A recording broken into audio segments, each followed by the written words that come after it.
Hello everyone, Playstyle here. Welcome back to Heroes of the Storm. And today I'm trying to pick my skin and intro at the same time, and I just don't think it's going very well. In today's video, we are going to be playing as Muradin, Ground Muradin, King of the Dwarf Mountain. I don't know if any of this is, accurate at all, but he has been, for the longest time, one of the most dominant warrior forces in the game. Even back to the alpha, when we had Diablo and Arthas kind of reigning supreme. When those two characters died down, we had Muradin come into the scene and just absolutely dominate. And I think a big part of that is because he has a ton of crowd control. He isn't very hard to play, if we're all just being honest with ourselves. And he's also a warrior that has a way out if he overcommits, which is something that Diablo and Arthas specifically were lacking. So we're going to be playing him today. Hopefully we get a good game, and hopefully I remember how to play him.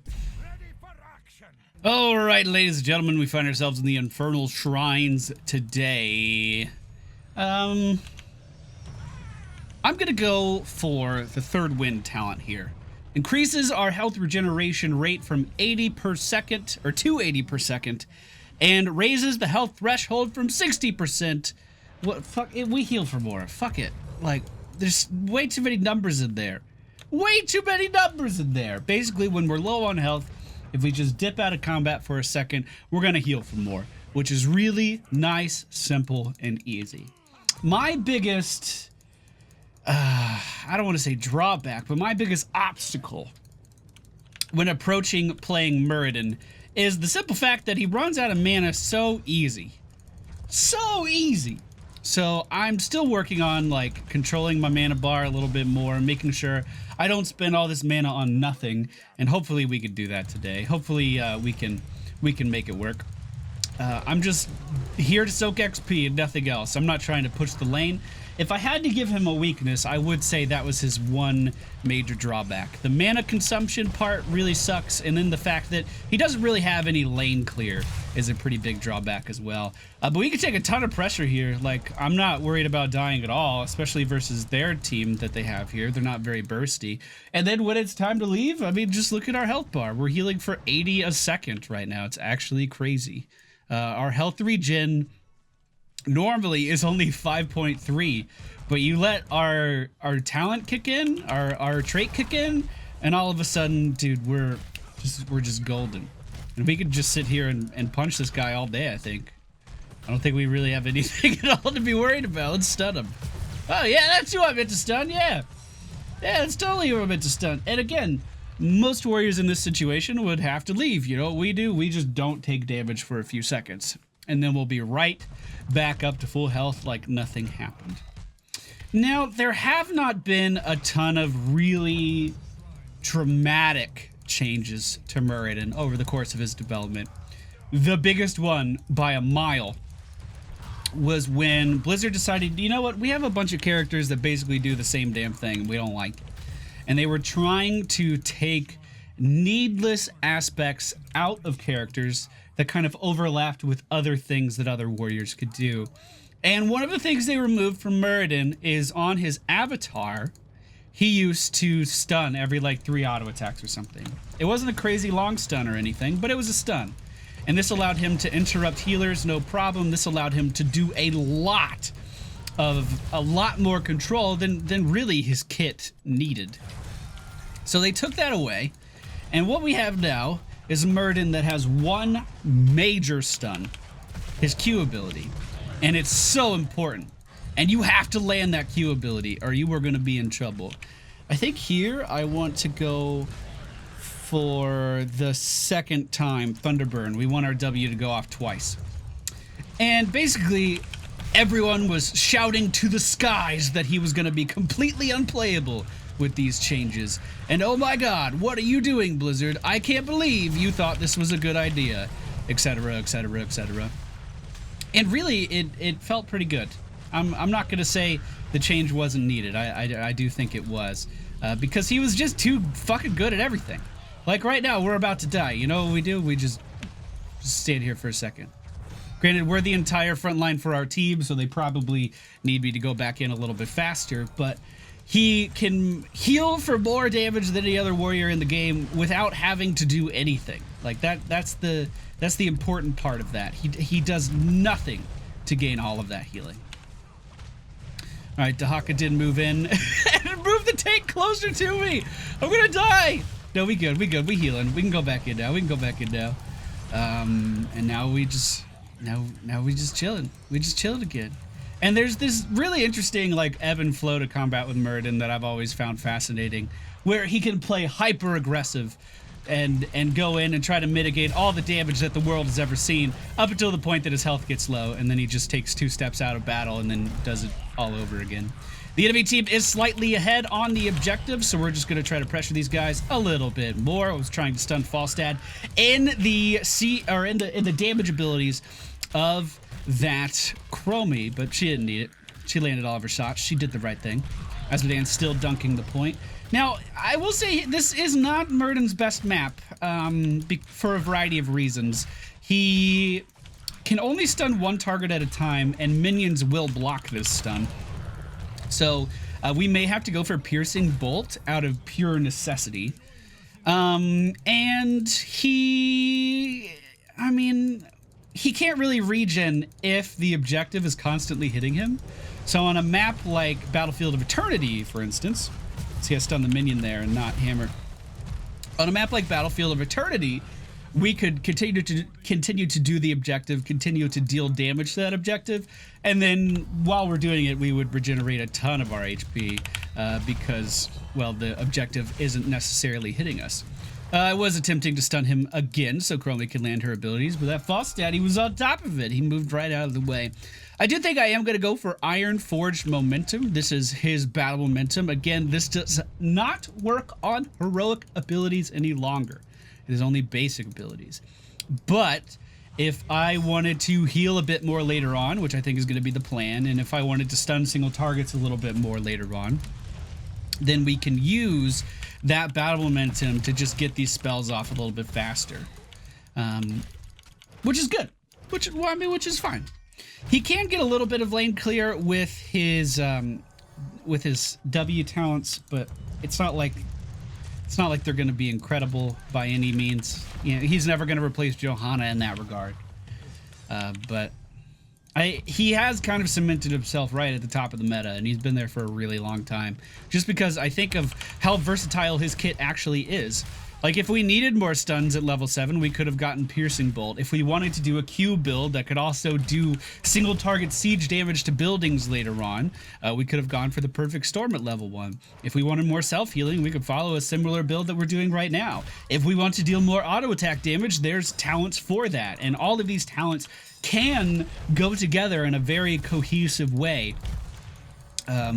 Which is something Blizzard's starting to get better at with more characters, but it's something that Muradin's been able to do for quite a while.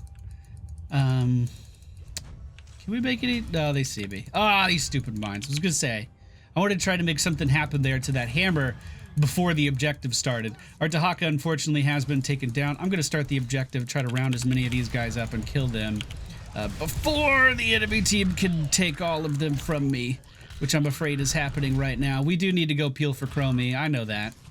I know we do. But I have just a few moments in here to get as many last hits on these things as possible before the enemy team starts to roam in really hard. So I'm just trying to get them. Now that the enemy team is starting to move in, we're just going to take a second, get out of combat. You can see we're healing for 110 a second now. And now that the team is coming in to reinforce us, we can re-engage. Now, Dahaka, very by himself, very isolated there, but we could try to come in here and get some damage out on Hammer until we... Oh, the knockback actually interrupted my leap away. Don't you know? Oh, that's unfortunate. That is unfortunate. Now, the enemy team was level 10 there, so going in and attacking was probably a pretty bad idea, and I did not make that judgment call, and we probably lost more members of my team there than we had to. Haymaker has changed a little bit. Around the same time that the Water Dragon or the Cloud Serpent, whatever Lili's heroic ability is called, around the same time that changed, and around the same time that Malfurion's Twilight Dream changed, Muradin also got a little bit more damage on the Haymaker. Now, it doesn't really make the Haymaker that good still.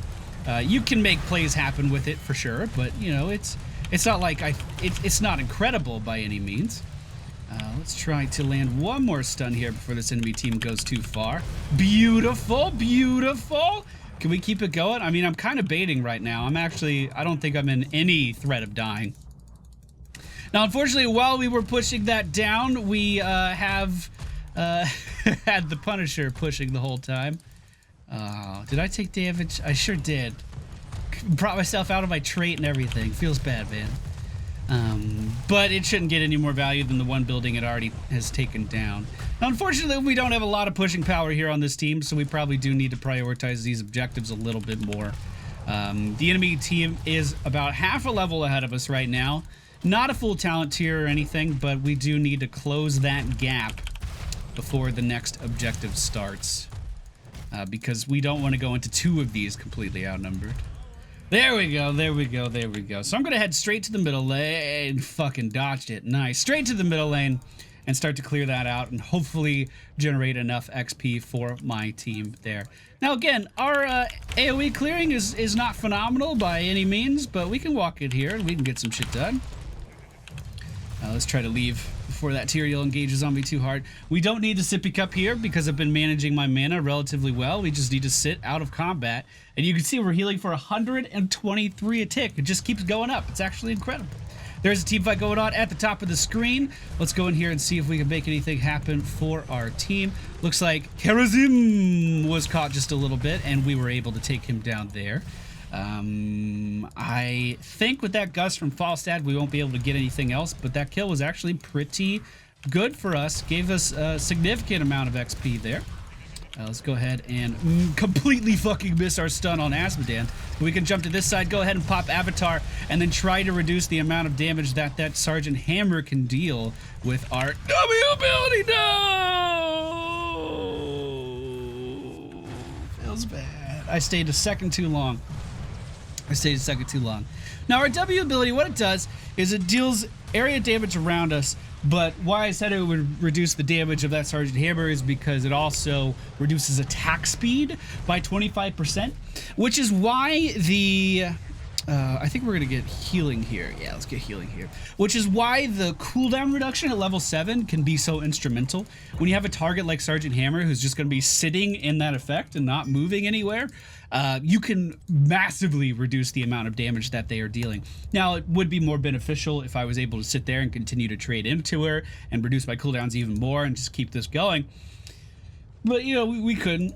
We kind of died. Avatar's going to be off cooldown in just a few seconds, actually 30 seconds to be exact. The enemy team is starting to move in here now. All right, let's go in and apply some pressure, team. I was kind of hoping they would get it here a little bit faster, but you know what? That's fine. We forced the gust. That's pretty good.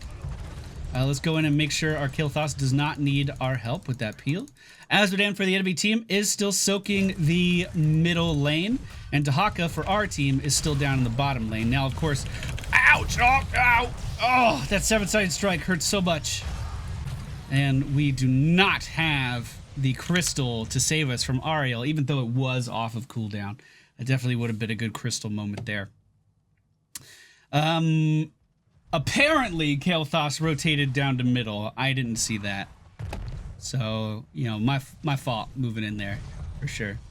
At level 13, we did pick up the healing static. Heal for 5% of your maximum health for each hero hit by the Thunderclap. So when we go in versus this Sergeant Hammer or this Falstad and we're trying to lower their attack speed, we are actually going to be healing for a decent amount.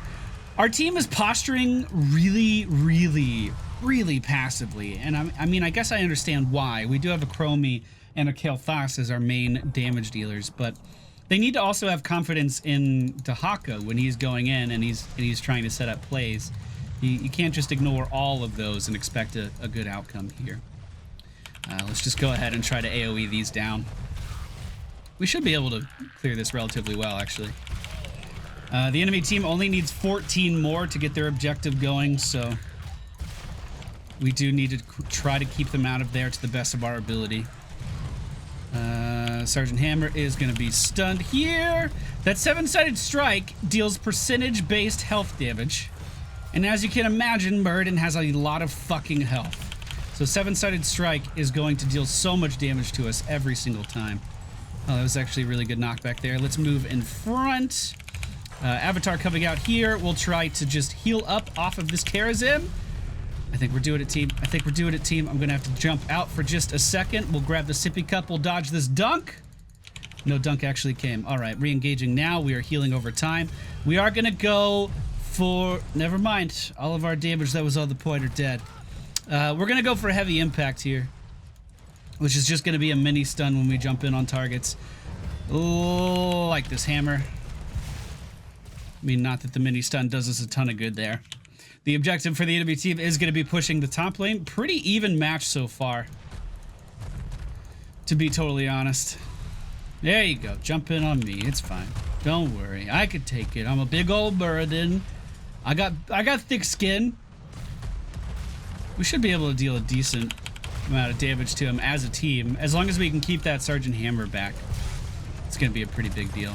No reason for everyone to clump up under the boss there at all. They were just taking unnecessary damage. Let's hop over the wall. Make sure we can get out. I think I just interrupted our Dahaka from backing, though. My bad, team. My bad. We all want to be on this side of the building. Kael'thas messed up that jump. We wanted to be on this side of the wall, so the boss jumps in, and then we are able to kill it under the tower. And as you can see there, I was spamming my abilities a little bit more, and he just does not have the mana to sustain that kind of a play style. That was the biggest learning curve for me when I was trying to learn to play Muradin. It was the fact that your stun is more threatening to the enemy team when it is off cooldown, and there's not a huge benefit from just spamming it all the time. We're gonna Avatar now, and the fact that just because you have the cooldown doesn't mean you necessarily want to be using it. Let's go ahead and mini stun here, or he'll continue to knock me back. I think we got hit with the Mighty Gust there as well, though. That's unfortunate. I don't have anything to hit to lower my cooldowns, but we are doing a decent job of chasing the enemy team away. While we're doing this, unfortunately, Azmodan for the enemy team is sieging the bottom lane. He now knows we are on the way, but Ariel should be able to interrupt that just fine. We have a stun waiting. We have a stun waiting for him there. We'll go ahead and slow his movement speed down and just weave in these auto attacks. Another stun here. Another stun here. And again, slow him down, continue to weave the auto attacks. Great crowd control. Phenomenal crowd control from Muradin in situations like that. But again, look at the mana bar. That is his biggest drawback for sure. That is his biggest drawback for sure. And unfortunately, there aren't a lot of talents to kind of alleviate this issue. He will always be mana hungry, and you just kind of have to play around it. The friendly team is taking a mercenary camp right now, and we do have a pretty significant numbers advantage here, so we definitely want to be going for the objective the moment that it is up. There's no reason not to get this camp as well. Get the other, because we can get this and then have a lot of lane pressure, but the team doesn't really seem to agree with me too much. All right, we're not. So let's go ahead and straight for the objective. I mean, this Tyrael's being so ballsy. Oh, Hammer out of position. Here we go, team. Stun into a completely dead Sergeant Hammer. That's going to be great for us. Now let's go to the objective. Let's go to the objective. I mean, or get a kill. That's fine too, I guess. Or get another kill. That's fine too, I guess. I mean, I guess that's okay. I guess that's okay. This is an Arcane Punisher as well, so this is phenomenal for us to have. I kind of wish I went for... No, I don't actually. I was gonna say, at level 13, I kind of wish I went for Burning Rage just so I could get more AoE damage out on this objective, but the heal, I think, is gonna be pretty much better in every regard. We have a pretty massive numbers advantage, so I'm just gonna try to pressure these guys back a little bit. Not that worried about it. Not that worried about it at all. Dahaka decided to move down to the bottom lane for some reason. I guess there was a mercenary camp there, and he wanted to make sure it didn't push too far. The enemy Falstad using his gust there, and I'm not really sure why. It did move us off the point for just a moment, but it's not like he got any value out of that whatsoever. I believe that stun hit. We are going to go for rewind at level 20, which again just kind of increases the problems that we have with our mana, but also doubles the amount of CC that we have. So we're going to be able to stun with our Q, jump in with our E, then rewind and do it all over again. Kind of like this. That's not bad, right? That's not bad. We were able to completely keep that Sergeant Hammer controlled as our team moved in, and that's going to be 55 seconds without their highest damage dealer on their team, which means we should be able to get a lot of value here. Now, there's no reason for our Dahaka to be by himself, and he should definitely be in here pushing with the team. This is a pretty pivotal moment. This is the biggest advantage we've had so far, and we unfortunately are not going to have him here to help secure this keep, which we should definitely be striving to do, and hopefully the team stays in. We definitely want to get this building down. And it... uh-oh. I mean, does that really change anything? Beautiful. I was jumping in with my stun just to make sure we secured that, but it looks like they did it just fine. And now we will get the middle keep down. Good job. Good job. I'm trying to push my team in the right direction, but I mean, just with the team comp that we have, they're kind of innately going to play a little bit more passive than I would like. I mean, luckily the enemy team doesn't have a lot of dive, other than the Falstad. And I guess Tyrael did take Judgment, didn't he? So maybe they do have a lot of dive. Normally that's something I struggle with on Muradin specifically. When I see an opportunity as a warrior, usually I go very aggressively towards it. And I play warriors that kind of go along with that idea, like ETC. ETC is one of my favorite characters right now. If I see an opening on ETC, I jump in, stun, do everything I can to set up a wombo combo. On Muradin, there's a fine balance to play. When you see an opportunity, you want to go in and you want to take that opportunity, but you also have to worry about what your team might be thinking at that time. We are going to have to get out of here as that 7-sided strike does come in. But again, I mean, that was a good play. I set up a kill for the team. So I could do stuff like that as long as the enemy team is not diving in on our squishies. Once they start to do that, that becomes a pretty big problem. That's some really good damage on Falstad here. We can get a mini stun off again with our E. Beautiful. Beautiful. No reason not to end the game here, to be totally honest. No reason not to end the game here at all. We have a ton of minions pushing in. We are ready to go. I think we got it. We don't need the objective. All right, pretty good game on Muradin there. I think I talked about all the points I wanted to. Again, most of his changes in the past have been just, hey, you can't do this with this talent anymore. We kind of took that away, or we kind of took maybe you heal for more now, or heal for less now. Like, they took a little while to figure him out, but when they stripped away the stun from Avatar because it was simply part of his kit that he didn't need, that's when they were trying to make characters a bit more focused and not have this overarching kind of, hey, this character can do a bit of everything. They kind of trimmed down the fat with that change and made Muradin a bit more focused on just having a lot of sustain and then having CC, but not necessarily having those in the same talents, if that makes sense. I don't know. I hope that made sense.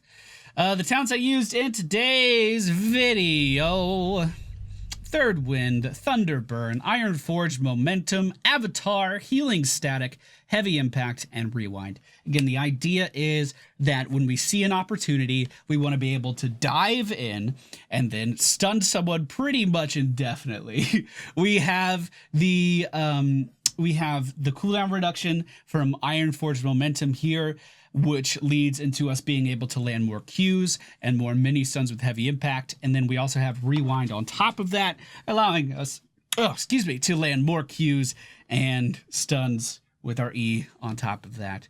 Pretty fun playstyle. Again, he's just, if you guys want to play a warrior, he's a great place to start. He's not crazy complicated. You just have to get over that learning curve of, I always need to hang on to my mana, which is something that I have a really hard time with, actually. But once you get that down, he's pretty straightforward, and he can live through just about anything. Karazim did go for the right thing here with 7-sided strike, I think, because it put me under a lot of pressure for a lot of the game. But I think we did just fine. So that's it for me today, guys. Hope you enjoyed today's video. Up next, we are going to have